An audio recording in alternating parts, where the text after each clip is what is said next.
Yes, Anita, I think probably, well, I don't know which one came first. You did? Yeah. Okay, Anita's a newcomer. Yeah. Thank you all for coming, this is great. 63. Can I grab someone's seat? Here, I tell you what, I can move. Senator Irene Aguilar. Oh, sure, Kirk. I've grown to really love Senator Irene Aguilar. Visited her office a couple times, both times with two different people I took with me, about different issues that concern me. One time you brought about 4 people with you. I did. Is that allowed? That shows you my memory. And we've also been to 2 of her community meetings. One was at the Ross U Hills Library. And we've also contributed, Mary and I, participated in 2 community events. She invited people to come to play at the Denver Center last year. It was about immigration through the centuries to America. And then she invited us to Leo Parker Robinson and Randy dances to a holiday drum. And we went to a bar afterwards, and we were sitting there, and it's a white bar. And pretty soon 10 black young people come in, and they were dancers in Cleo's performance, and that was what a wonderful time we had just talking to them. And when Senator Aguilar is not working as a state senator, she's an internist at the Westside Health Center. Is that right? Yep. And that's a Denver Community Health Center. Now we would like to limit our discussion today to state issues, not Afghanistan and national issues. I have to say, I attended the community forum that she held at Ross U Hills was with Senator Stedman and also Christy Donner. She's one of the co-authors of this book. It's about people getting out of jail and how they can survive, and it was a wonderful community forum. And I think you'll probably tell us more that there have been some prisons closed because of some of the work that you and others are doing about this issue. Would you start off with that and then go into whatever issues you want to talk about? Sure. So one of the wonderful trends that's happening in prison reform is the recognition that oftentimes people are in prison really in some respects as a result of the disease of substance abuse or the disease of mental health, and that those diseases lead them to behaviors that then lead to them being in prison, and that if you imprison them and do nothing about it, as soon as you let them out, the likelihood of that recidivism is really great.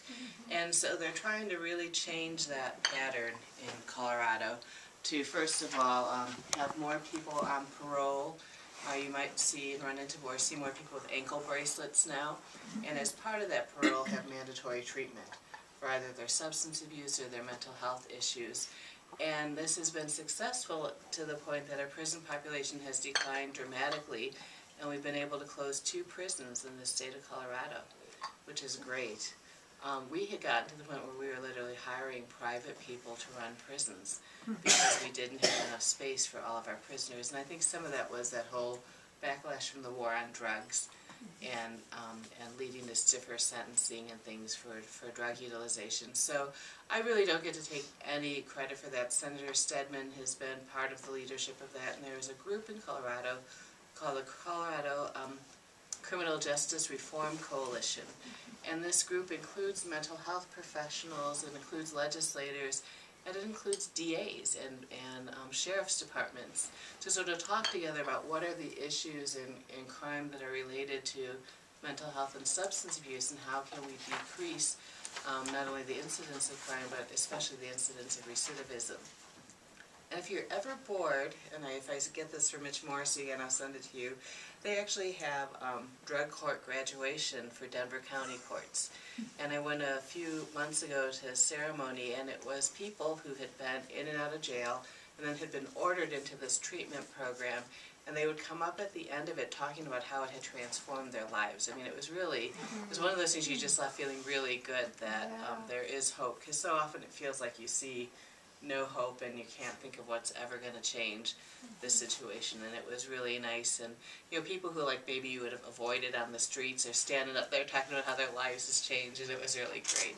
So, so I think that is one of the many ways in which medical care and our mental health system and our criminal justice system are intertwined. I mean, unfortunately, a lot of times, right now in Colorado, childless adults, unless they're disabled, had not qualified for Medicaid until this year, and now just the first 10,000 do. And even with that, it's difficult for many people to access mental health treatment unless they have something like schizophrenia or criminal behavior.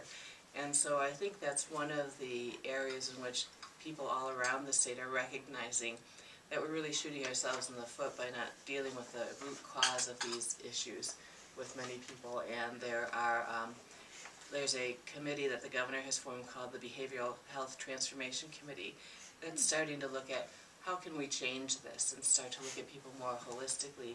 And even within Medicaid, they're doing some payment reform to allow behavioral health and physical health to be co-located and offered to people at the same time.